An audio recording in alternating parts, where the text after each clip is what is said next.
500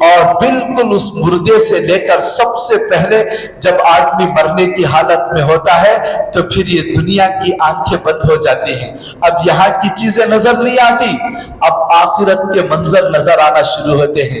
فرشتے جب جنت سے وہ چیزیں لے کر آتے ہیں تو اسے دکھائی دیتا رہتا ہے، اور وہ فرشتے آ کر جیسے چھوٹے بچوں کو بہلاتے ہیں، جب بچہ روتا ہے لے لے بیٹے چاکلیٹ لے لو، آئس کریم لے لو، جیسے بہلاتے ہیں فرشتے جو ہے ہاتھوں میں اسکرین کی طرح دکھاتے ہیں، اے اللہ کے ولی دیکھ تیری جنت میں حوریں کس طرح ہیں، اور وہ حوریں اچھل کر کودتی رہتی ہے اس کو دیکھ کر، اور اس منظر کو دیکھتا ہے تو دوسرا فرشتہ دکھاتا ہے، اے اللہ کے دوست دیکھ تیری جنت میں نہریں کس طرح بہ رہی ہیں، تیسرا فرشتہ دکھاتا ہے، اے اللہ کے دوست دیکھ جنت کے باغات دیکھ، وہاں کا منظر دیکھ، وہاں کے گھر دیکھ، وہاں کے محلات دیکھ۔ وہ منظر دیکھ کر یہ بندہ تڑپتا ہے، ایسا تڑپتا ہے جیسے پنجرے کے اندر کسی پرندے کو قید کر دیا جائے تو پنجرے سے نکلنے کے لیے جیسے پرندہ تڑپتا ہے، ایمان والا بندہ موت کے وقت میں اس کی روح جسم کے اندر تڑپتی ہے، اللہ پہلے مجھے یہاں سے نکال دے، ان منظروں پر پہنچا دے۔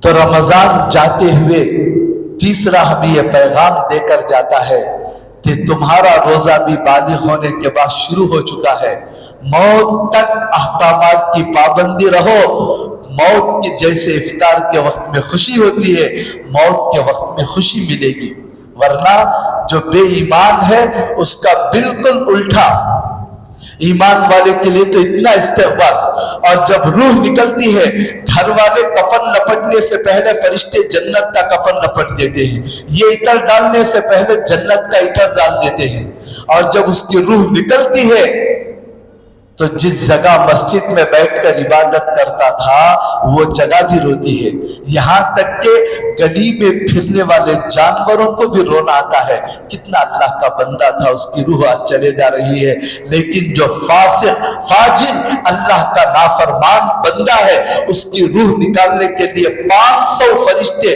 جہنم کی لکڑیاں لے کر آئیں گے، کرز کہتے ہیں ایسی لکڑی جس کے اندر جہنم کے کانٹے ہوں، اور وہ لا کر سیدھا اتنا زور سے مارتے ہیں کہ انسان کی انتڑیاں لپٹ جاتی ہیں، اس کو گھچیٹتے ہیں اور پاؤں کے انگوٹھے سے لے کر مارتے مارتے مارتے روح کو گلے میں لا کر تڑپاتے ہیں، تڑپا کر اس کی روح نکلتی ہے، اس کی روح اندر سے روتی رہتی ہے کہ مجھے مت لے کر جاؤ، مجھے مت لے کر جاؤ، مجبوراً جب اس کی روح نکالتے ہیں تو لکھا ہے کہ وہ گھر کا دروازہ بھی خوش ہو جاتا ہے، گلی میں پھرنے والے جانور بھی خوش ہو جاتے ہیں، چلو اللہ کا نافرمان یہ اڑ گیا اس کی روح، اس کی نحوست سے اللہ آسمانوں سے بارش کو روک لیا تھا، آج یہ منحوس کا جنازہ نکل گیا۔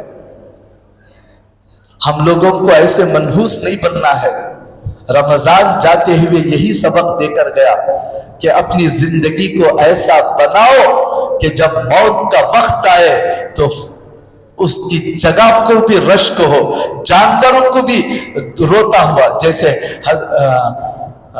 کون ہے وہ شیخ سعدی رحمت اللہ علیہ نے شعر بڑا پیارا کہا ہے، یاد داری کہ وقت زادنے تو ہما خندہ کنت وہ تو گریا، این چنا زی کہ وقت مردنے تو ہما گریا کنت وہ تو خندہ۔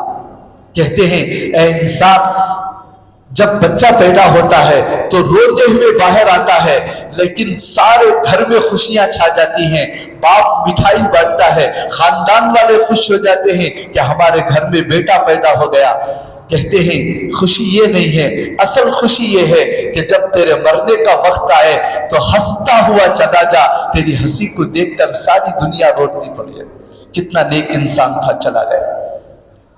تو یہ رمضان جاتے ہوئے ہمیں یہ پیغام دے رہا ہے، بالغ ہونے کے بعد سے زندگی شروع ہو گئی ہے، موت تک افطار تک ایسے زندگی بناؤ کہ سب کو رشک آ جائے۔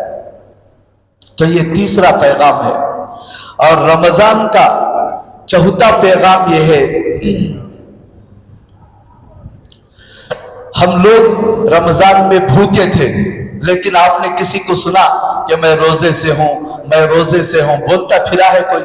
کسی کو نہیں پتا، کیونکہ سب روزے تھے. روزہ تھا کس کے لیے؟ اللہ کے لیے. میں اللہ کے لیے روزہ ہوں، اللہ مجھے دیکھ رہا ہے، اب اس کے اظہار کی ضرورت نہیں ہے. نہ محلے میں اظہار کیا، نہ گھر والوں کے سامنے، نہ دوستوں کے سامنے کہ بھائی میرا روزہ ہے. کوئی بولتا تھا، اگر کوئی بولے گا تو بھی خراب دکھتا ہے. تو رمضان جاتے ہوئے ہمیں یہ پیغام دے رہا ہے کہ اللہ کے بندے، رمضان میں جیسا تیرے اندر خلوص تھا، اپنے ہر عمل میں خلوص پیدا کر. میرا ہر عمل اللہ کے لیے ہے، کسی کو دکھانے کے لیے نہیں. میرا روزہ، میری نماز، قل ان صلاتی و نسکی و محیایا و مماتی للہ رب العالمین. اے نبی آپ کہہ دو کہ میری نماز، میری قربانی، میرا جینا، میرا مرنا سب کا سب اللہ کے لیے ہے، کسی کو کوئی دکھلاوا نہیں ہے. نماز پڑھیں گے اللہ کے لیے، روزہ رکھیں گے اللہ کے لیے، قربانی دیں گے اللہ کے لیے، دوسروں کی مدد کریں گے اللہ کے لیے، صدقہ کریں گے اللہ کے لیے. کسی کا کوئی دکھلاوا نہیں، محض اللہ راضی ہو جائے بس وہی کافی ہے.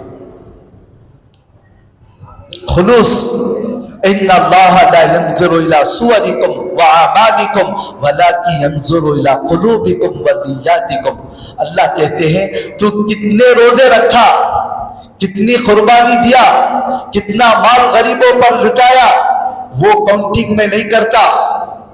میں صرف دل کو دیکھتا ہوں کہ تیرے دل میں کیا نیت تھی، کس کے لیے کیا، کتنا کیا. اللہ کاؤنٹنگ نہیں کرتے، کوالٹی کو دیکھتے ہیں کہ یہ عمل کتنے خلوص کے ساتھ بھرا ہوا تھا، کس کو راضی کرنے کے لیے کیا.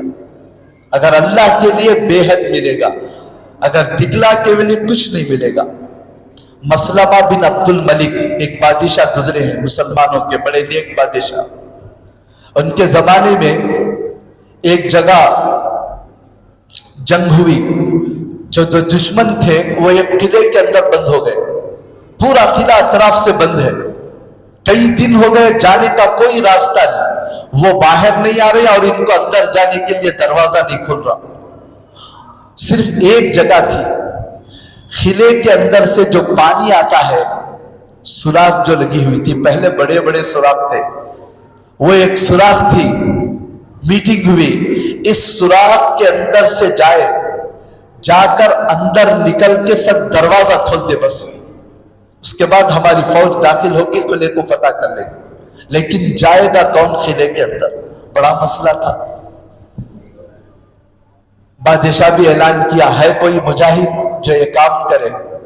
تو ایک نوجوان آیا، چہرے کو نقاب پوش، چہرہ بند تھا، صرف آنکھیں کھلی تھی. فوراً اجازت لیا کہ میں جاؤں گا، جا کر فوراً گھس گیا اور گھس کر اندر جا کر دروازہ کھول دیا. اور یہ مسلمانوں کی فوج اندر داخل ہوئی، قلعہ فتح ہو گیا. اب فتح ہونے کے بعد بادشاہ نے اعلان کیا کہ بھائی وہ نوجوان جو گیا تھا وہ قوم ہے، سامنے آئے. لیکن کوئی آنے کے لیے تیار نہیں، بار بار اعلان ہو رہا. اب بادشاہ نے کمانڈر جو تھا اس کو حکم دیا کہ کسی طرح اس نوجوان کو لے کر آؤ، ہمیں بہت بڑا انعام دینا چاہتے. کتنا بڑا کارنامہ، موت کو اپنی ہتھیلی میں لے کر جا کر آیا، تو اسے تو انعام دینا چاہیے. کون ہے نوجوان؟ بلاؤ. بار بار اعلان ہو رہا، بار بار دھمکی بھی مل رہی، لیکن کوئی آنے کے لیے تیار نہیں. رات ہو گئی. رات کے وقت میں ایک نوجوان آیا اور وہ بھی چہرہ چھپا کر آیا اور آ کر کہنے لگا کہ جو نوجوان گیا تھا میں اسے پہچانتا ہوں، لیکن اس کے 3 کنڈیشن ہیں. ان 3 کنڈیشن کے پاس وہ بادشاہ کے پاس آیا. کہا کہ ٹھیک ہے، کیا کنڈیشن ہے؟ سب سے پہلا کنڈیشن یہ ہے کہ اس کا نام نہ پوچھا جائے، اس کے قبیلے کا نام نہ پوچھا جائے. اور دوسرا کنڈیشن یہ ہے کہ لوگوں کے سامنے بلا کر اس کو انعام نہ دیا جائے. اور تیسرا کنڈیشن یہ ہے کہ بادشاہ کے سامنے بھی اس کا تذکرہ نہ کیا جائے. اب یہ پریشان، پھر بھی کمانڈر نے کہا کہ ٹھیک ہے، مجھے یہ کنڈیشن منظور ہے، آخر ہے کون وہ؟ تو وہ کہنے لگا وہ نوجوان میں ہی ہوں. یہ کہہ کر پھر چلا گیا. جب بادشاہ کو بتایا گیا، مسلمہ بن عبد الملک اتنے خوش ہوئے، لکھا ہے کہ زندگی بھر فرض نماز کے بعد ہاتھ اٹھا کر دعا کرتے، اللہ میں کچھ بھی نہیں چاہتا، بس ایک تمنا ہے کہ جب مجھے قیامت کے دن اٹھائے تو وہ نقاب پوش نوجوان کے ساتھ میرا حشر کر دے۔ بس کتنا خلوص تھا ان لوگوں کے اندر۔ رمضان جاتے ہوئے اسی خلوص کو دے کر جا رہا ہے، اپنے ہر عمل کے اندر خلوص پیدا کرو، خلوص مخلصین کے لیے نجات ہے۔ مخلصین اندھیروں کے اندر چراغ ہیں، ریاکار دن کے اجالے میں بھی امت کا بیڑا غرق کرنے والے ہیں۔ اللہ کو خلوص پسند ہے، جو بھی کام کیا جائے بس اللہ کے لیے کیا جائے۔ تو رمضان کا چوتھا پیغام یہ ہے کہ ہم اپنے ہر عمل کے اندر خلوص کو پیدا کریں، اور رمضان کا پانچواں پیغام یہ ہے کہ ہم جیسے قرآن مجید کو پڑھتے تھے، پوچھ کر دیکھیں، کسی نے اطلاع دی رمضان میں 17 قرآن انہوں نے پڑھے ہیں۔ کتنے؟ 17۔ ایک عورت 17 قرآن پڑھی ہے۔ کسی کے بارے میں پتہ چلا 10 قرآن پڑھے ہیں، 9 قرآن پڑھے ہیں۔ کتنا قرآن مجید کی تلاوت۔ کسی نے کہا کہ میں نے 10 دن میں قرآن سن لی ہے، اب 15 دن میں جہاں ہو رہی وہاں جا رہا ہوں، اس کے بعد باقی مسجدوں میں جا کر قرآن سن گا۔ قرآن کا شوق، جذبہ، قرآن سننے کا محبت، جذبہ، ولولہ۔ تو یہ رمضان جاتے ہوئے بھی پیغام دے رہا ہے، صرف یہ قرآن رمضان کے لیے نہیں اترا، باقی 11 مہینوں میں بھی قرآن مجید کی تلاوت کا اہتمام کریں۔ کم سے کم ایک صفحہ پڑھیں، کم سے کم ایک رکوع پڑھیں، لیکن کچھ تو پڑھیں۔ ہمارا کوئی دن ایسا نہ گزرے جس دن ہماری نگاہ اللہ کے کلام پر نہ پڑی ہوئی۔ ہمارے نامہ اعمال میں کوئی دن ایسا نہ گزرے جس میں ہماری نگاہ اللہ کے قرآن پر نہ پڑی ہو۔ یہ کتاب اللہ نے ہدایت کے لیے اتاری ہے۔ ترکت فیکم امرین لن تضلوا ما تمسکتم بہما، اللہ کے نبی نے کہا اے لوگو 2 چیزوں کو چھوڑ کر جا رہا ہوں، مضبوطی سے تھام لو، کبھی بھی کوئی حکومت آ جائے، کوئی ظالم آ جائے، کوئی گمراہ آ جائے، تم کو کبھی کوئی گمراہ نہیں کر سکتا، تم کو کبھی کوئی ذلیل نہیں کر سکتا، تم کو کبھی ختم کرنے کا کوئی منصوبہ بھی نہیں بنا سکتا۔ تم گمراہ نہیں ہوگے، ہدایت کے راہ پر رہو گے۔ 2 چیزیں کیا ہیں؟ ایک اللہ کے نبی کی سنت، اور دوسرا قرآن مجید۔ رمضان جاتے ہوئے ہمیں یہ پیغام دے رہا ہے، یہ قرآن صرف رمضان کے لیے نہیں اترا، باقی زندگی بھی رمضان میں قرآن کو پڑھنے کا اہتمام کریں۔ روزانہ پڑھنے نہیں آتا، سیکھنے کی کوشش کریں، جو سیکھ لیے ہیں تجوید کے ساتھ سیکھیں، قرآن پڑھیں، اور کم سے کم ایک آیت کو صحیح سمجھنے کی کوشش کریں۔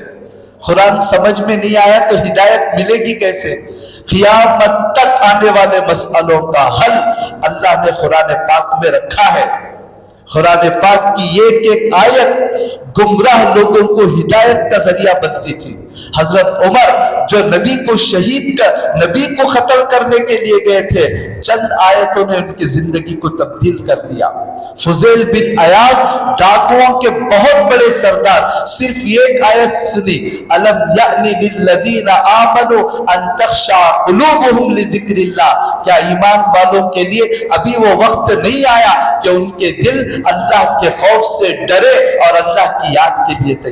ایک آیت چوروں کو اللہ کا ولی بنا دیتی تھی، ایک آیت گمراہوں کو ہدایت والا بنا دیتی تھی، ایک آیت مردوں کو مسیحا بنا دیتی تھی۔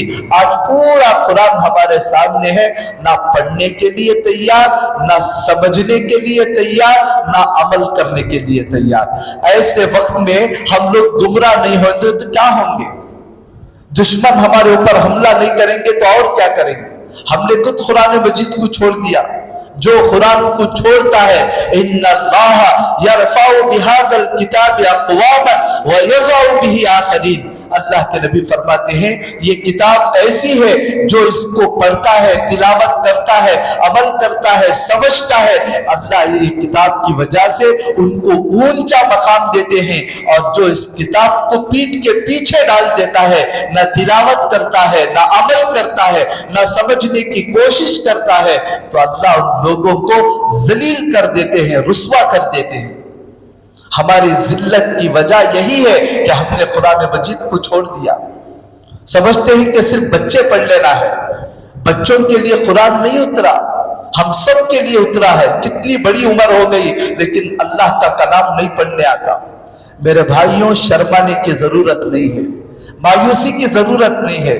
ہم لوگ پڑھاتے ہیں، ہم لوگ آپ سے عاجزانہ درخواست کرتے ہیں، آپ آئیں، ہم پڑھائیں گے، جیسا آئے گا ہم پڑھائیں گے آپ کو، کوئی مایوسی کی ضرورت نہیں ہے۔ لیکن مایوس نہ ہو، اللہ کے کلام کو سیکھیں، اللہ کے کلام کو سمجھنے کی کوشش کریں۔ یہاں پر ہر منگل عشاء کے بعد قرآن مجید کا درس ہوتا ہے، سمجھایا جاتا ہے کہ اللہ نے قرآن مجید میں کیا پیغام دیا ہے۔ آج کل ہر ایک کے فون میں ایپ ہے، آپ علماء سے پوچھیں، صحیح علماء کا نام بتائیں گے، ان کی تفسیریں موجود ہیں، کم از کم ان تفسیروں کو سننے کی تو کوشش کریں، کچھ نہ کچھ ہدایت ہمیں ملے گی۔ کب تک یہ غفلت والی زندگی ہم لوگ گزارتے رہیں گے؟ تو قرآن مجید کا یہ پیغام ہے کہ رمضان کا یہ پیغام ہے کہ قرآن مجید کو جیسا اہتمام کے ساتھ رمضان میں ہم لوگ پڑھتے تھے، باقی دنوں میں بھی پڑھنے کی کوشش کریں۔ اور بھی بہت سارے پیغامات ہیں، وقت زیادہ ہو رہا ہے، بس آخری بات بتا کر میں وقت ختم کر رہا ہوں کہ رمضان جو ہے ہمیں ایک بہت اہم پیغام دیا ہے۔ ہم میں سے کسی آدمی کی عادت 4 بجے اٹھ کر کھانا کھانے کی نہیں ہے، 7 بجے رات کا کھانا کھانے کی نہیں ہے، رات میں 11:30 بجے سونے کی نہیں ہے، صبح میں 3:30 بجے اٹھ کر کھانا پکانے کی عادت نہیں ہے۔ لیکن رمضان آتا ہے تو عورتیں سخت نیند کے اندر، بچے روتے رہتے ہیں، سب برداشت کر کے سحری پکاتے ہیں، اور ہماری آنکھ کھلتی نہیں ہے، پھر بھی ہم لوگ مجبوراً اٹھتے ہیں، نہیں اٹھے تو بھی گھر والے اٹھاتے ہیں، ڈانٹ رگڑتے ہیں، کھایا نہیں جایا تو بھی اس وقت کھاتے ہیں، عادت کے خلاف کام کرتے ہیں۔ تو رمضان یہ پیغام دیتا ہے، اے انسانوں، رمضان کے بعد بھی اپنی عادتیں تبدیل کرو۔ یہ 1 مہینہ اللہ نے عادت کو تبدیل کر کے ٹریننگ دی کہ رمضان کے بعد 11 مہینے بھی اپنی زندگی کو تبدیل کرو۔ لیکن ہم لوگ سمجھتے ہیں کیا کروں، مجھے گناہ کی عادت پڑ گئی ہے، مجھے فلم دیکھنے کی عادت پڑ گئی ہے، مجھے رات میں 12 بجے کھانے کی عادت پڑی ہے، مجھے نماز چھوڑنے کی عادت پڑی ہے، گٹکا کھانے کی عادت پڑی ہے۔ رمضان یہی ٹریننگ دیا کہ اپنی عادتوں کو بدلو۔ ہم لوگ 4 بجے اٹھ سکتے ہیں تو کیا 11 مہینوں میں فجر کی اذان کو نہیں اٹھ سکتے؟ تو ٹھیک ہے، 4 بجے مت اٹھو، 3:30 بجے مت اٹھو، 5 سوا 5 بجے اٹھ نہیں سکتے؟ 5:45 بجے نماز ہے، 5:30 بجے بھی اٹھ گئے تو آ کر نماز پڑھ لے سکتے ہیں۔ افطار کے وقت میں کھلا کر پورا مہینہ اللہ عادت ڈال رہا ہے، کھانے کا بہترین وقت یہی ہے۔ ہم نے تبدیل کر دیا، ناشتہ دن کے 11 بجے، دوپہر کا کھانا 5 بجے، رات کا کھانا 12 بجے، کھاتے ہی فوراً سونا، اور صبح کو اٹھیں گے 10 بجے۔ غیروں کی زندگی کو دیکھ لو، فجر کے بعد جا کر دیکھو MGM کے اندر کتنے لوگ واکنگ کرتے رہتے ہیں، 10% مسلمان وہاں پر نہیں رہیں گے۔ مسلمان کہاں ہیں؟ بستروں پر۔ غیروں کے بچے کہاں ہیں؟ پارکوں میں کراٹا سیکھ رہے ہیں، کوئی جم کو جا کر صحت بنا رہا ہے، اور مسلمان کا نوجوان رات کے 1 بجے تک فلم دیکھ کر سو رہا ہے، صبح 10 بجے تک۔ صحت برباد، جوانی برباد، تنہائی برباد۔ ایسے لوگوں سے اللہ کیا کام لے گا؟ ایسے سنگین حالات میں دشمن دسترخوان پر جیسا ٹوٹ پڑتے ہیں، ایسے مسلمانوں کے خلاف کھڑے ہوئے ہیں۔ اتنے حالات دیکھ کر بھی ہم لوگ سدھرنے کے لیے تیار نہیں، نہ اللہ کے سامنے سر جھکانے تیار، نہ قرآن پڑھنے تیار، نہ صحت بنانے تیار۔ جب صحت بگڑتی ہے، ڈاکٹر کہتا ہے کہ تجھے شوگر آ گئی ہے، اب تجھے واکنگ کرنا ہے، اس وقت 50 سال کے بعد گھر کے باہر نکلتے ہیں صبح کا ماحول دیکھنے کے لیے۔ اللہ کے نبی نے دعا مانگی ہے، اے اللہ میری امت کو صبح کے وقت میں برکت عطا فرما، امت کے اندر مسلمان بھی داخل ہے، کافر بھی داخل ہے، فاسق بھی داخل ہے، دشمن بھی داخل ہے، یہودی نصرانی سب امت کے اندر داخل ہیں، وہ لوگ صبح کے وقت میں دکان کھول رہے ہیں، اللہ ان کو برکت دے رہا ہے، اور مسلمان 11 بجے دکان کھول رہا ہے، کہاں سے برکت آئے گی؟ سب تباہی کلہاڑی لے کر ہم نے اپنے پیروں پر مار لی ہے، تباہی اور بربادی کے جتنے اسباب ہیں ہم خود نے اختیار کیا ہے۔ میرے دوستو، یہ رمضان ہمیں سدھارنے کے لیے آیا تھا، 1 مہینہ ٹریننگ دینے کے لیے آیا تھا، اب وہ ٹریننگ دے کر گیا کہ اے ایمان والو اپنی عادتوں کو تبدیل کرو، کھانے کے وقت کو تبدیل کرو، سونے کے وقت کو تبدیل کرو، اپنے اندر جو ہے کچھ طاقت پیدا کرو، قوت پیدا کرو، چلنے پھرنے کی طاقت پیدا کرو۔ 30 سال کا نوجوان پانی کی ایک بنگی نہیں اٹھا سکتا، کمزور ہو گئے، کمزوری آتی آگے۔ سوچو یہ 30 سال میں پانی کی ایک بنگی نہیں اٹھا سکتا، کیا وہ اپنے بچے کو ہاتھ میں ہاتھ اٹھا کر پرورش کرے گا؟ ہمارے بچے 10 بجے تک سو رہے ہیں، ہمت قوت کا نام نہیں ہے، جھنگور سے بھی ڈر رہے ہیں، چپلک سے بھی ڈر رہے ہیں، بزدلی آ گئی ہے۔ اللہ کو بزدلی پسند نہیں ہے، شجاعت پسند ہے، بہادری پسند ہے، موت کو اپنے ہتھیلی میں لے کر نکلنا پسند ہے۔ اسی لیے آپ حیات الصحابہ اٹھا کر دیکھو، ایک دشمن نے صحابہ کرام کی ایک جماعت گئی تو اس دشمن نے چائنا والے کو خط لکھا کہ دیکھو مسلمانوں کی جماعت ہم سے لڑنے کے لیے آ رہی ہے، تم اپنی فوج بھیجو۔ تو اس بادشاہ نے خط کا جواب دیا، میرے پاس اتنی فوج ہے، میرے ملک کا پہلا آدمی تمہارے پاس رہے گا، آخری آدمی میرے پاس رہے گا، اتنی فوج ہے میرے پاس، سب ہتھیار موجود ہیں، لیکن تم لوگ کہہ رہے ہو کہ جن سے مقابلہ ہے ان کے پاس کوئی ہتھیار نہیں ہے، تعداد میں وہ کم ہے اور تم زیادہ ہو، پھر بھی تم ڈر رہے ہو تو کچھ نہ کچھ گڑبڑ ہے۔ یہ بتاؤ جن لوگوں کے ساتھ تمہارا مقابلہ کیا ہے ان کے صفات مجھے بتاؤ۔ تو انہوں نے صحابہ کے صفات بتایا، تہجد میں اٹھ کر مسواک کرتے ہیں، امیر کے اتنے فرما بردار ہیں کہ اٹھ جاؤ تو اٹھ گئے، نکل جاؤ تو نکل جائے، کھا لو تو کھا لیے، سو جاؤ تو سو جائے، اور ان کی فوج کا ہر آدمی آخر میں کھڑنے والا یہ چاہتا ہے سب سے پہلے میں شہید ہو جاؤں، میرا بھائی بچ جائے، اور ہماری فوج کا آدمی پہلے کھڑنے والا بھی یہ سوچتا ہے میرا پیچھے رہنے والا مر جائے میں بچ جاؤں۔ یہ سب صفات سن کر اس نے کہا کہ ان صفات والوں سے ہتھیار لے جا کر لڑنے کے مقابلے میں زمین پر رہنے سے زمین کے نیچے دفن ہو جانا بہتر ہے۔ صرف صفات سنا تھا اس نے۔ اس بادشاہ نے کہا زمین پر کھڑے ہو کر لڑنے سے بھی زمین کے نیچے دفن ہو جانا بہتر ہے۔ آج ہماری حالت یہی ہے، صفات نہیں ہے ہمارے اندر، تقوی، پرہیزگاری، جو تعلق اللہ سے ہونا تھا، جو گناہ سے ہم لوگ بچنا تھا، رمضان جیسے ہی گیا سب ختم ہو گیا، ٹوپی نکل گئی، لباس بدل گیا، نمازیں ختم، ایسا معلوم ہو رہا تھا کہ ہم صرف رمضانی مسلمان ہیں۔ تو آج کے پورے بیان کا خلاصہ بس یہی ہے کہ میرے بھائیوں ہم ربانی مسلمان ہیں اور 24 گھنٹے مسلمان ہیں، ہم بالغ ہونے کے بعد سے موت تک کے لیے مسلمان ہیں۔ اللہ کے ہر حکم کو پورا کریں، اپنی عادتوں کو تبدیل کریں، انشاءاللہ اللہ کی غیبی مدد آئیں گے، ورنہ ہم دیکھتے رہے کتے اور سور سے بدتر ہماری زندگی ہو جائے گی، ان قریب ہونے والی ہے۔ حالات بتا رہے ہیں اور یہ حالات بدلیں گے، ہم جب بدلیں گے تو حالات بدلیں گے، حکومت نہیں بدلتی۔